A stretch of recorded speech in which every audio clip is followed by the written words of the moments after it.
Hello, I'm Anthony Brown, a proud member of Kappa Phi Lambda chapter of Alpha Phi Alpha Fraternity Incorporated.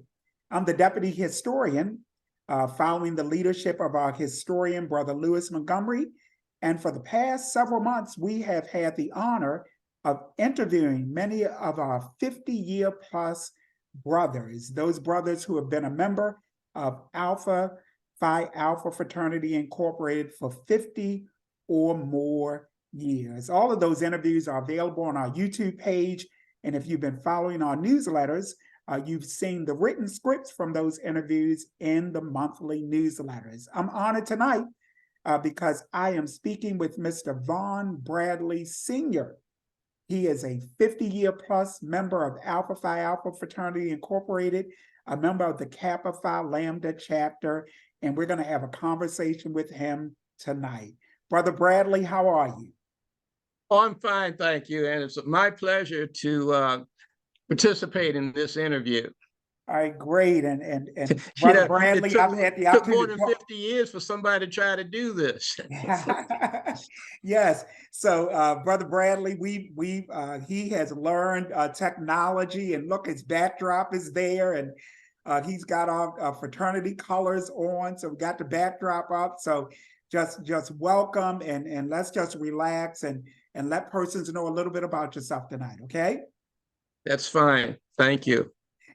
Brother Bradley, as we get started, tell us your name. I introduced, but give us your name again and tell us where you're from and where you went to college. I'm Vaughn Malcolm Bradley, Sr. Remember the senior because my son is also an Alpha. Oh, good. We'll talk about him a little bit. Okay. Junior. All right. I was born in October 1946, and I grew up in Philadelphia, Pennsylvania. And I spent my formative years in Philly, and I got through the maze of growing up in a tough city. Wow. Let me put it that way. And I managed to get through it and not go to jail or do anything real bad. That's great. And where'd you go to college? I went to, it was called Hampton Institute when I went there in Hampton, Virginia. It's now Hampton University. We call it the HI. I know some Howard people would beg to differ, but this is the most recent HI.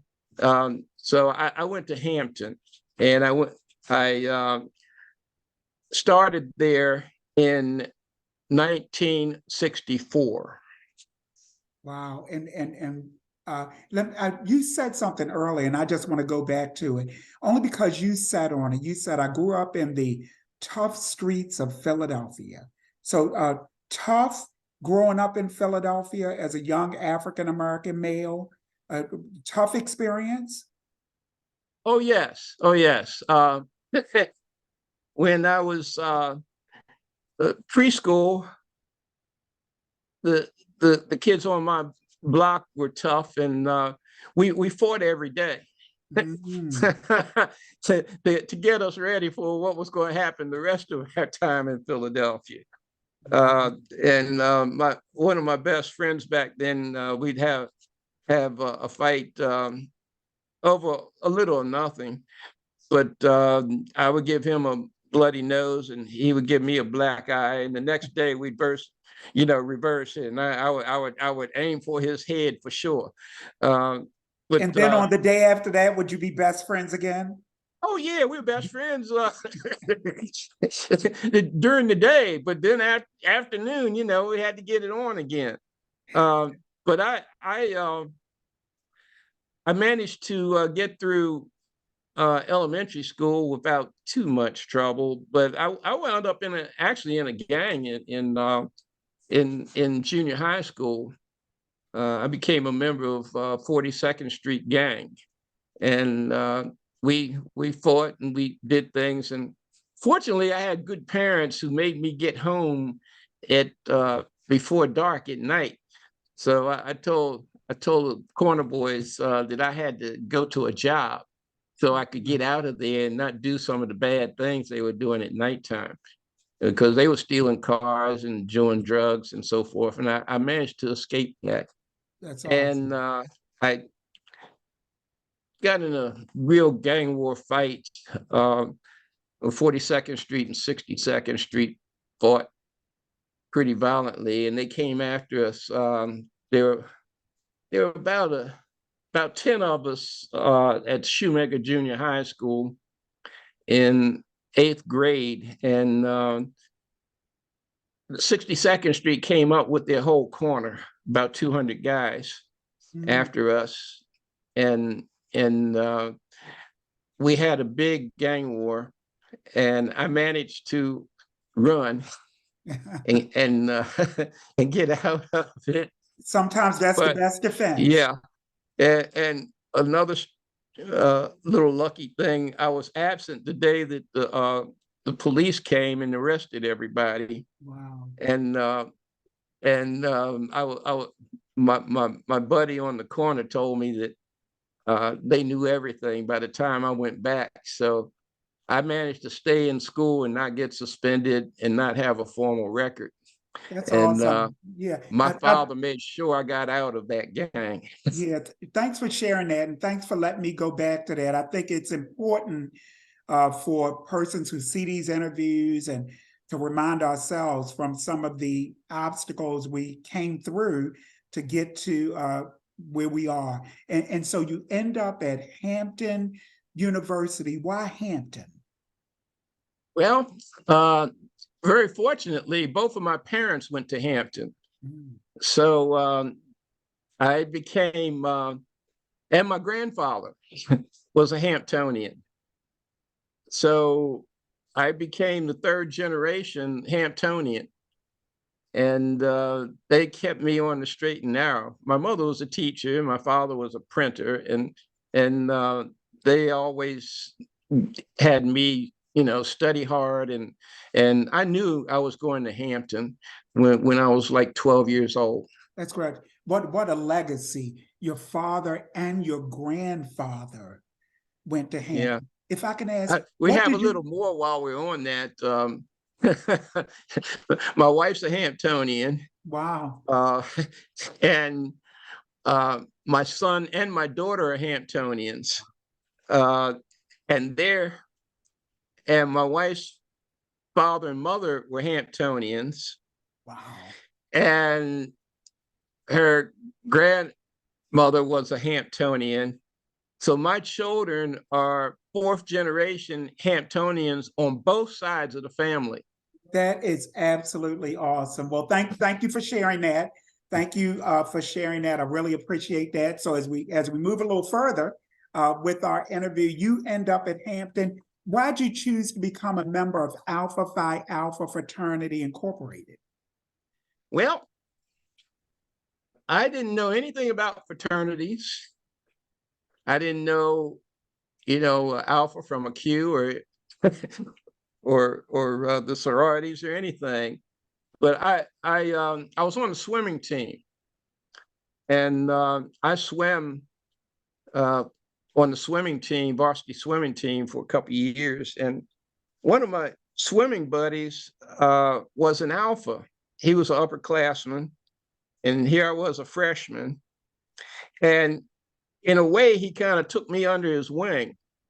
And neither one of us were star swimmers, but we both kind of hustled, and we got to swim in meets, and I got to swim breaststroke and score a couple points, and he was a freestyler.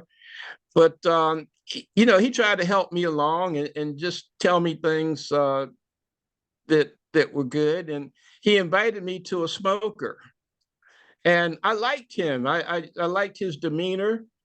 Some of the guys were on the swimming team were pretty, wild and loose and so forth, but he was a serious cat, and he was serious about his studies, and in a way, he was, kind of taking me like a little brother. And I went to the smoker and saw the brothers, the big brothers then, And I said, you know, if I'm going to join something, I think this is the outfit I want to belong to. Wow. That's great. Hey, can you do me a favor? Can you call his name? I'd love it during these interviews when we remember the names of those persons who got us to where we are. Can you call his name? Yeah, George Simpson. George Simpson, Mm-hmm. of Alpha Phi Alpha Fraternity. So he introduces you to Alpha Phi Alpha Fraternity. Earlier, you said you didn't know the difference between Alpha or Q. Now, had any other family members been members of fraternities or sororities? You talked about No, no. I'm the first. You're the first. You're the first. Now, are there any other family members now who are Greek? Yes. uh, I kind of mentioned it briefly. My son, who was born Malcolm Bradley Jr., he's an Alpha. He went over in Kappa Phi Lambda. And I helped take him over in, I believe it was 1996, in the grad chapter. My wife is an AKA. My daughter is an AKA. Wow. And well, that's it for the immediate family Greeks. How exciting, or what was the feeling of bringing your son over into Alpha Phi Alpha Fraternity Incorporated? What was that experience like? Well, I was absolutely delighted. I was delighted that he respected me enough to want to be a part of the organization. I mean, he kind of, I had a real nice white base, black and gold Alpha Phi Alpha sweater. And when he was in like junior high school, he'd sneak and walk around the house with it on. Wow. And I said, you know, you're not an alpha. You can't wear that. But that gives you an idea of his thinking, you know, early on. And he went to college and he came out and he started teaching, and he was working as a teacher. I believe he was a teacher then. He's an assistant principal now. And he told me he'd like to go over. And I said, all right, well, I'll take you over. But if you go over, you got to be true to the colors when, you know, if, you know, you have to do the work. Yes.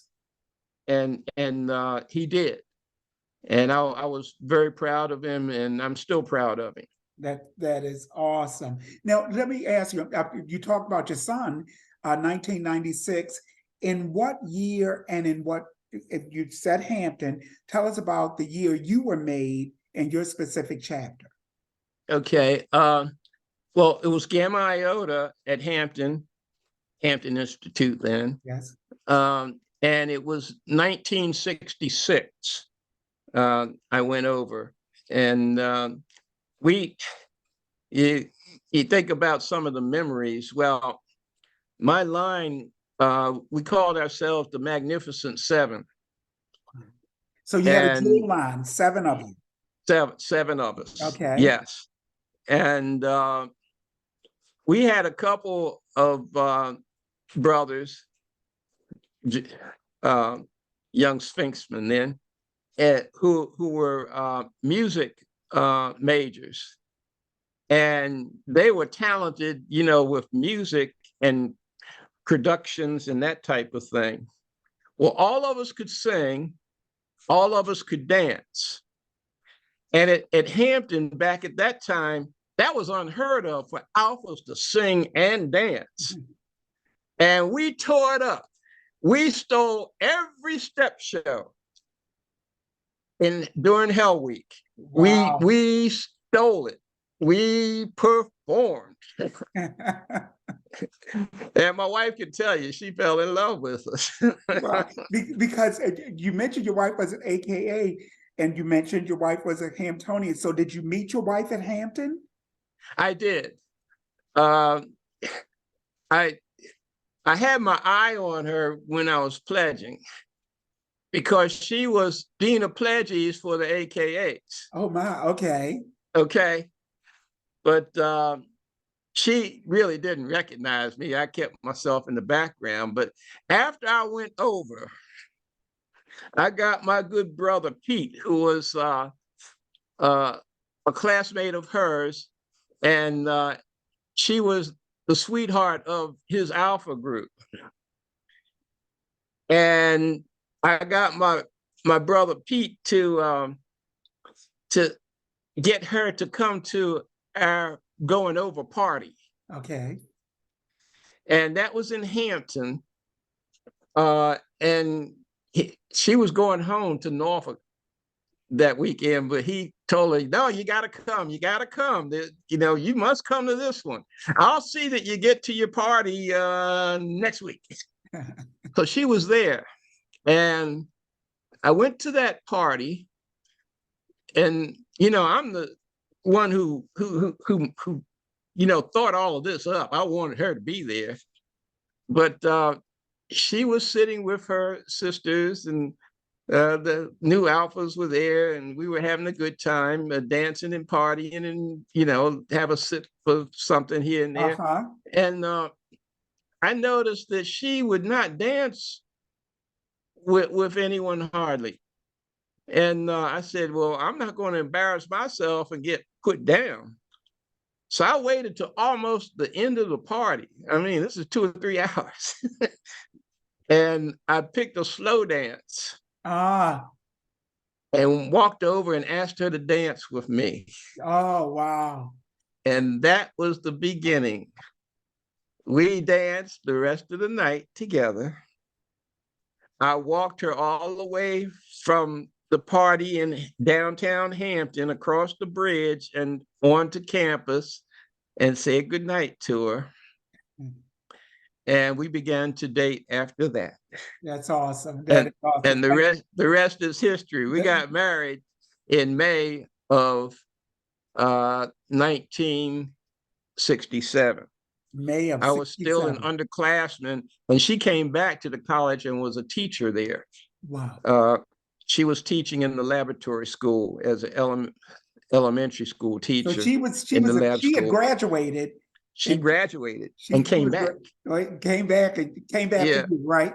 Yeah. So I was sneaking around. Hey, so you talked about singing and dancing. I appreciate that. Any other memories? You know, you meet your future wife. You go over. You know, you performing at the step shows. Any other memories from your days, your college days as an alpha man? Yes. Another performance type thing. I don't know whether they still do it or not, but we used to carry the canes, and we didn't let anybody get in between us when we walked everywhere. And we walked and stomped the cane and walked, and we didn't let anybody break our line. That, you know, it just didn't happen. They knew better. But we did the shoot the falling star. I don't know whether you're familiar with that or not, but we educate us, shed some light on that for us. Okay. We would stand at attention, and then one brother would start to move, and he would move the cane from his side all the way up with the cane. I'm trying to show you with my hands now, and all the way up with the cane, and then lean back and with the cane shoot the falling star, and then come back down and then move back to attention. But the trick was nobody could ever see you move.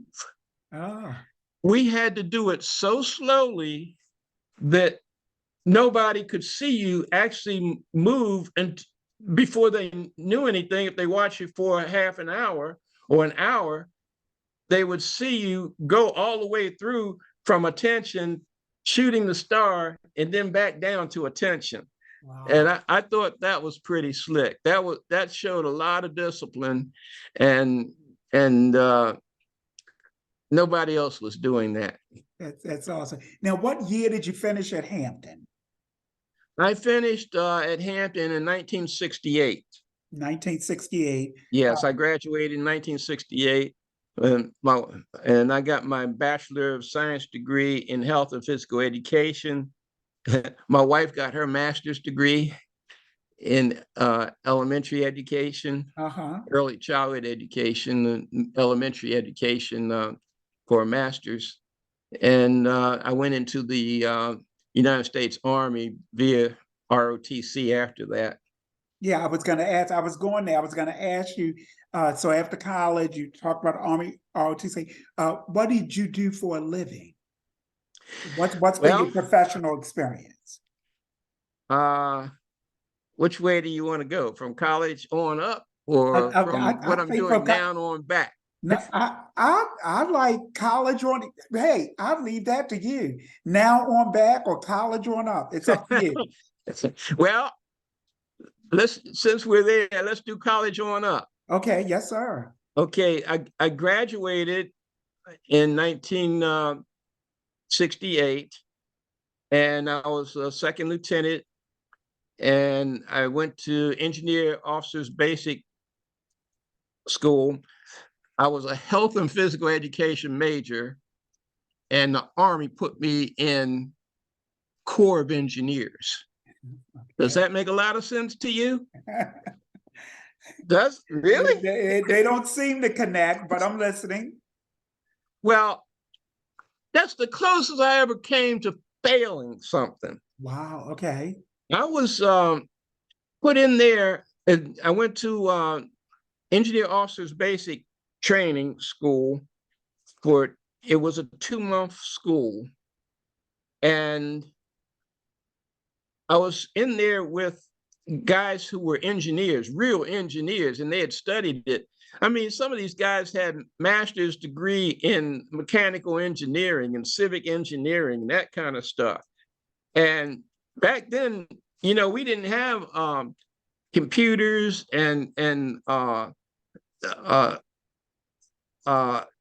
we didn't even have calculators.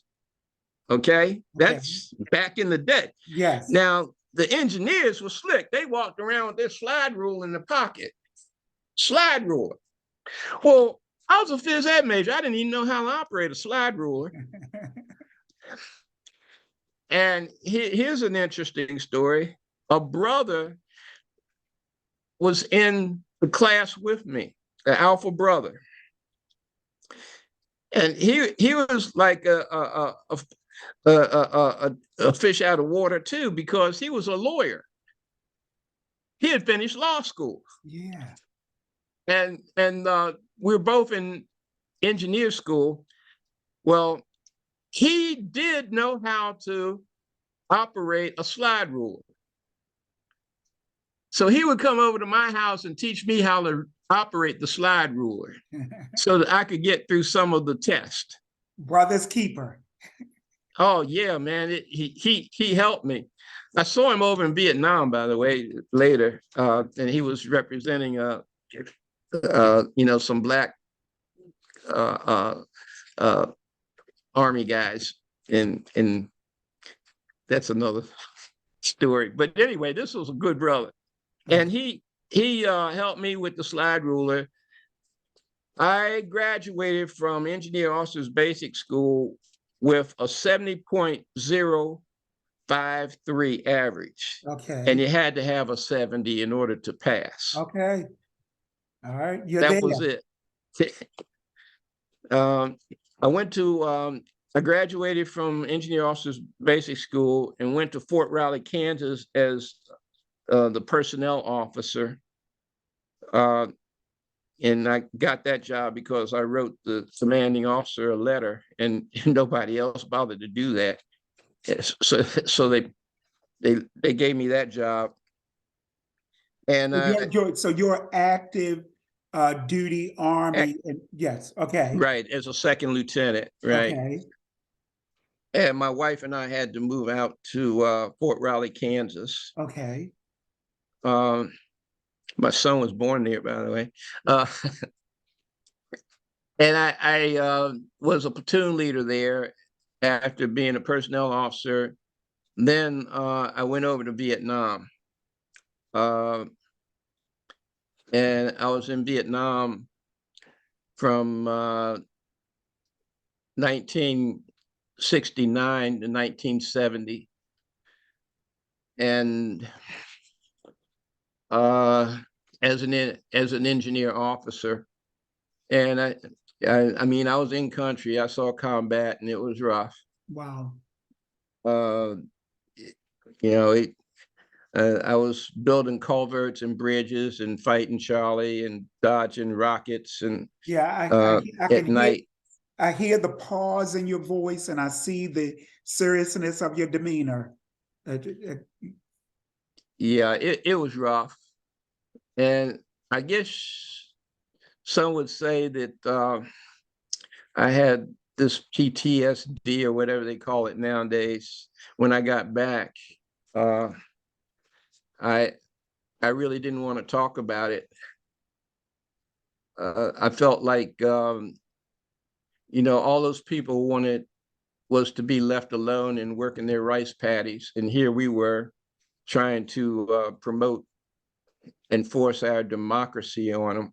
Yeah. And it was a hell of a war. And you didn't know who the bad guys were. Yeah. Because I mean, the North Vietnamese were Vietnamese. They all look, you know, similar.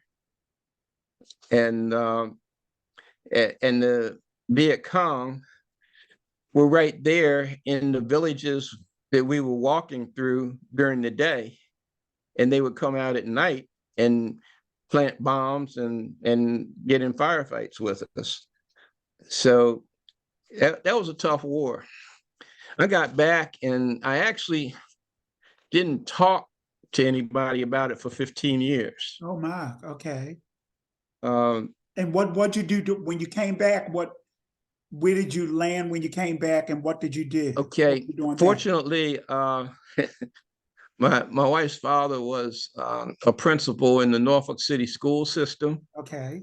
And I talked with him before I went to Vietnam, and he introduced me to the head of the physical education department in Norfolk City schools. And I had a job without even applying for it when I got out of Vietnam. So I taught health and physical education for 4 years in Norfolk City schools. And I was doing pretty well with that. As a matter of fact, I was put in charge of their summer camp program, which was an honor for a teacher. Okay. Because I was, you know, above teachers and being the program director for over teachers and students during the summer camp. But I said that I wanted to do something. I wanted to be in a profession that I wanted for the rest of my life. The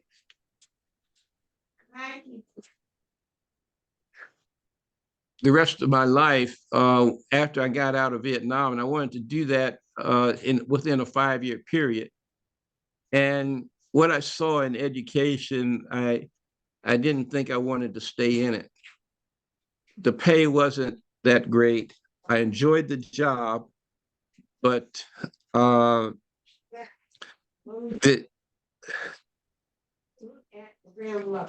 saw assistant principals have they were like super babysitters. And I didn't think that's what I wanted to do. I didn't think I wanted to go back to school and maybe get a master's degree and then be a super babysitter. Okay. So I looked around and thought about things. And when I got out of the military, I got a letter from J. Edgar Hoover telling me that I was highly qualified to become a special agent with the FBI. Mm-hmm. So I was so angry with the feds at that time after Vietnam, threw the letter in the trash. Okay. But then I started thinking about it 5 years later and said, you know what?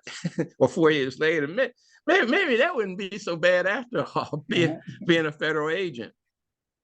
So I applied for a position with the FBI. And I was being processed by the FBI for about 4 months, and they said everything was good. And the local people thought that I was going to move on, to their next step in terms of applying for a position with the FBI. And I got a Dear John letter from Clarence Kelly, who had taken over from J. Edgar Hoover. And he had a Dear John letter saying, "Oh, we're only taking lawyers and accountants now. So keep on working, and maybe one day you'll be considered." I said, "Well, that's the end of that." But I was working with a team leader who had a brother who was a special agent with NIS, Naval Investigative Service. And he said, well, Naval Investigative Service isn't quite the cops and robbers of the FBI, but they are federal agents, and then they're in the same series as the FBI. So I applied with NIS, and they scooped me up in 3 months. Wow. And I hired on there as a special agent with NIS, Naval Investigative Service is what it was called then, in July of 1974.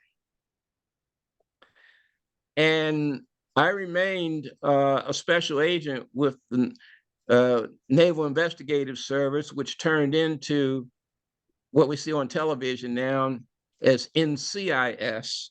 Okay. Naval Criminal Investigative Service.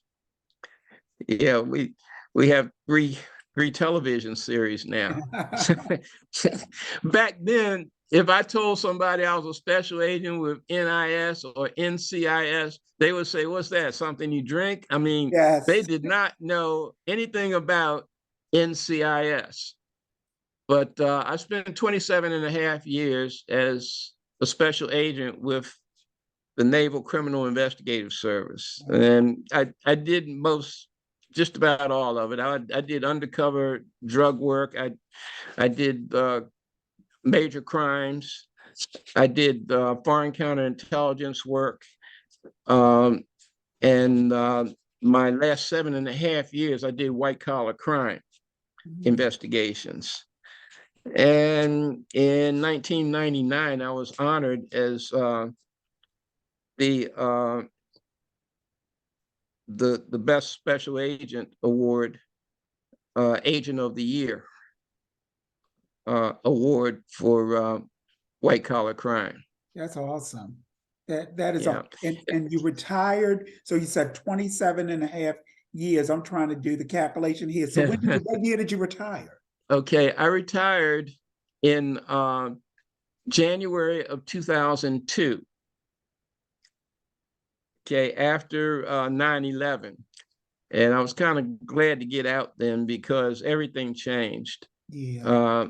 Before I got out, we were doing force protection work and working around the clock because, everybody thought the terrorists were coming. Yes. And I was working in Baltimore then, but they switched me over to Annapolis, and I was driving around the streets of Annapolis and doing force protection work and so forth before I retired. But I was glad to get out of it by that time. Now, how have you spent your retirement? What have you been doing in retirement? Well, I'm supposed to be retired, but I haven't really retired. Okay. I'm a special investigator for the Department of State. Okay. And I'm currently doing that. And I became a special investigator with the Department of State in March of 2002. And I'm still doing it. Now, when you say Department of State, educate me, is that the State Department? Yes, the State Department. The Okay, United States Department of State is the okay. State Department. Yes. And you've been And I doing do that, background investigations for them. and how long, so you said you've been doing that since 2002, so is that full-time in your retirement, or you No, still? no, no, no. I'm actually an independent contractor, Okay, and I do background investigations for applicants and background investigations for security clearances for individuals who apply for positions with the State Department, and we update their clearances. great. And so I talked to a lot of people, and I was putting a lot of miles on my car all around Maryland, DC, Northern Virginia. But ever since COVID, I work from my house now That's all because virtual. we do things virtually. That's great. And I'm going to continue probably through the end of this year, but they might get another year out of me the way things are going. That's great. Hey, I got to ask this. This question isn't really on my list, but do you get a chance in your retirement to relax, travel? What's your favorite? I know you talked about your son. I believe you said you had a daughter or your grandfather, or do you get a chance to enjoy your family in your retirement also? I do. My son is an assistant principal in Montgomery County, and we see him pretty much. But we went through a period of time when we didn't see a whole lot of him because he got his PhD Okay. a few years ago. Yeah. My daughter, and he lives in Columbia. My daughter is a pediatrician. Um, she inherited my wife's smarts. She got a full scholarship from her junior year at Hampton all the way through med school, and she got her medical degree from the University of Penn. And she was at Howard University for a while as a pediatrician, and she did some things at Georgetown University, and she's done some independent partnership work as a pediatrician. Most recently, however, she's been out of work because of a car accident injury, and Okay. It's been kind of tough. Okay. All right. Well, we'll keep her in our thoughts. And I was going to ask you now, grandkids? You have grandkids? I have one granddaughter. She is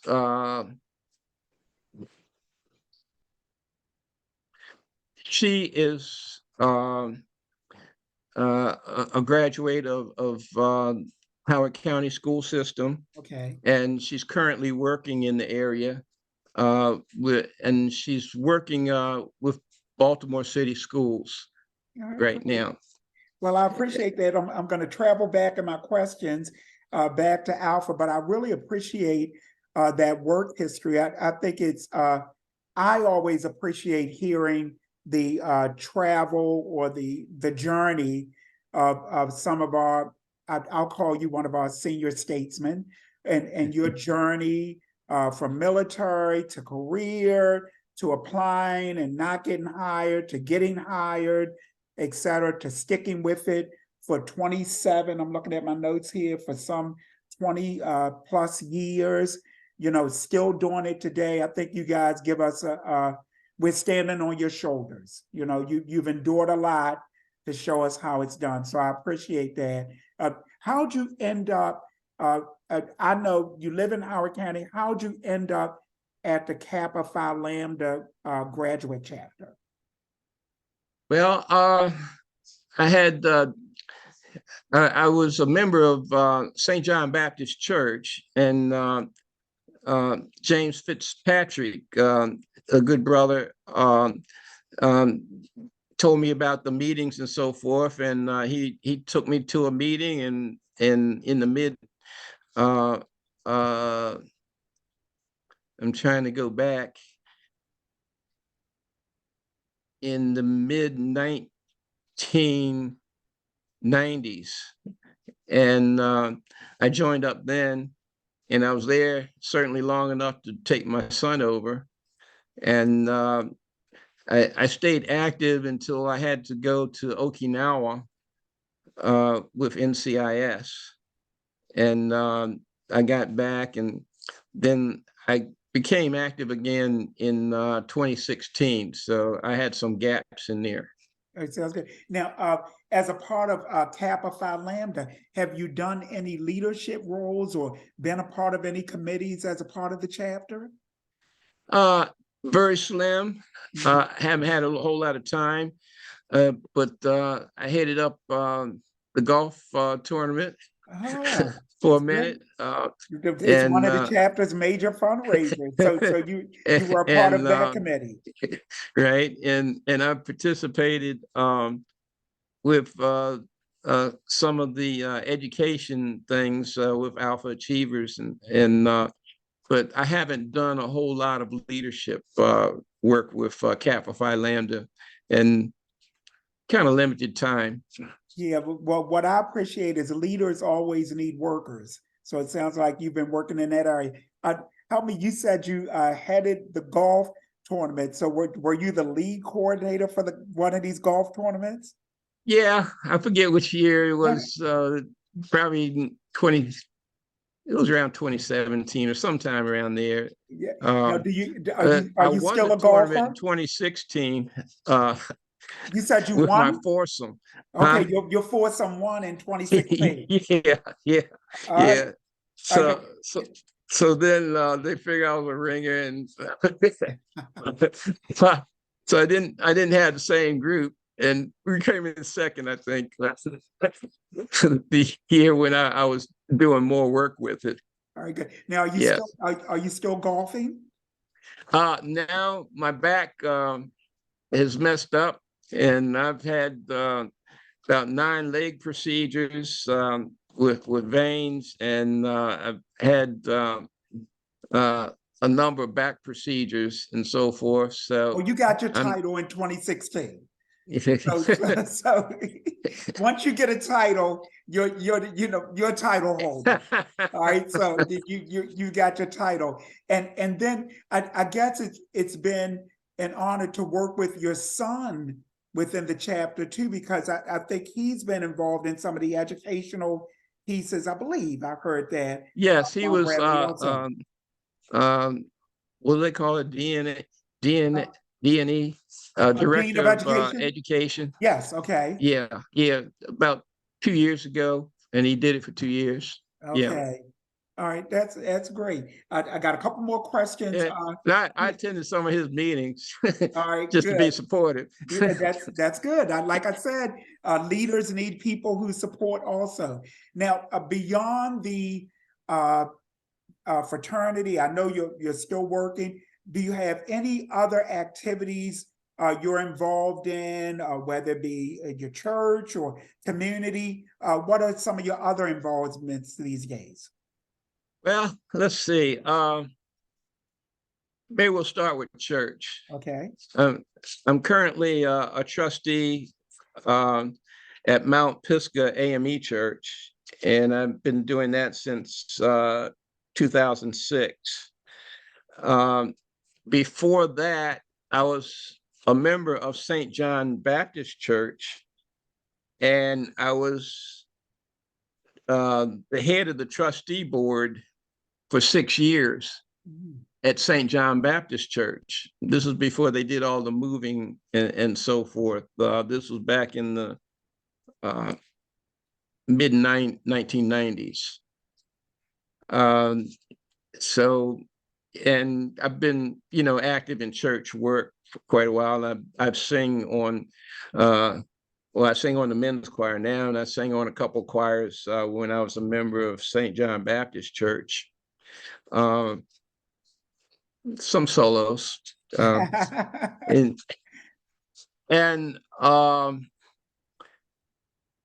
I I play drums, and I played drums most recently for a Dixieland band here in Howard County. We call it the Not Old Enough to Know the Score Dixieland band. I like that. Dixieland Jazz Band. And it we stopped 2 years ago because the bass player had to move to assisted living, and so the band broke up. But the band performed for about 24 years. Wow. But I performed with them for 5 years around Howard County, and we went around to assisted living places once or twice a month, and performed Dixieland Jazz Band for the occupants of the assisted living places, and they could enjoy our Dixieland Jazz Band. Wow, that's amazing. I also sang with a group called the Gospel Jazz Group, and we performed. It was called the Gospel Jazz Group, but we performed R&B. I never could get our leader to understand why we were doing R&B and called ourselves that. But we performed around around Howard County, Montgomery County, Baltimore County, Anne Arundel County, and we did a little singing, mainly in Baltimore, and with weddings and different venues, banquets, and so forth. That's great. So I sang second tenor. All right, good. Hey, well, hello. I'm a second tenor also. Okay, there we go. All right, bro. Somewhere between first and second. What's second? Well, I'm between baritone. I'm between baritone and second, and I'm a real baritone, but most choirs need a second tenor. Yeah. So I just fell into it. Yeah. Hey, so Brother Bradley, so 50 plus years as a member of Alpha Phi Alpha Fraternity Incorporated. You talked about the experiences when you were a college brother. Even beyond then, do you have any memories that you'd like to share based on your experience being a member of Alpha Phi Alpha Fraternity Incorporated? I'm sorry, say that again, please. Do you have any memories you'd want to share, even beyond college, of being a member of Alpha Phi Alpha Fraternity Incorporated?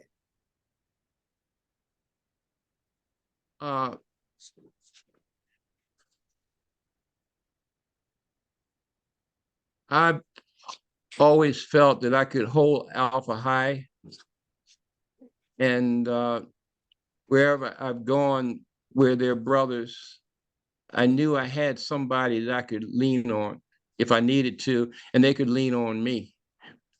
That brotherhood feeling is something that you get when you're made right. Mm-hmm. And yeah, I've been around the world a couple times, and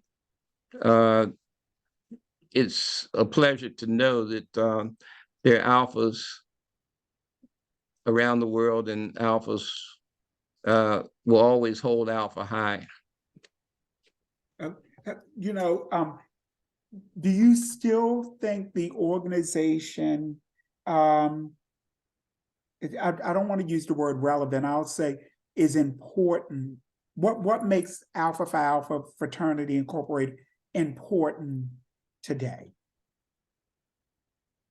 Well, I think our greatest achievements now, especially in Howard County, come with the work we're doing with youth, Mm-hmm.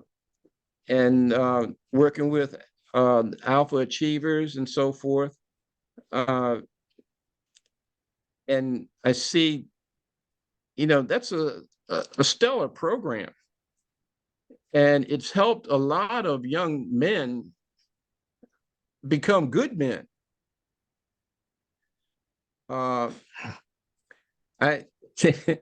I have a cousin who's in Howard County, and her husband is a Q, but their son was an alpha achiever, and that was so,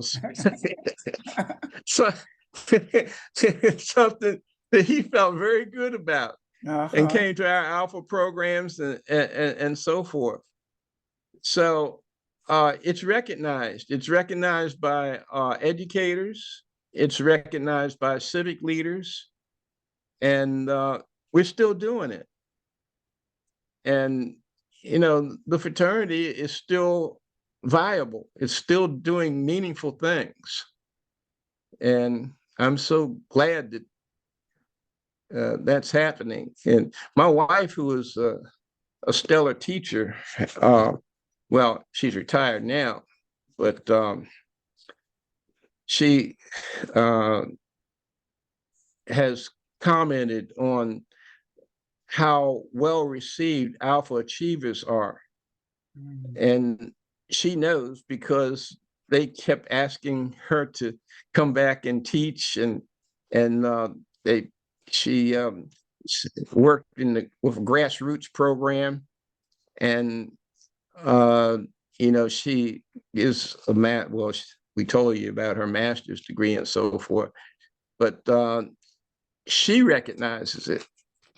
And she has indicated to me that people in education have recognized what Alpha has done. And I respect her opinion because she's top notch. Yeah, that's great. And I think you said it well, that work with the youth,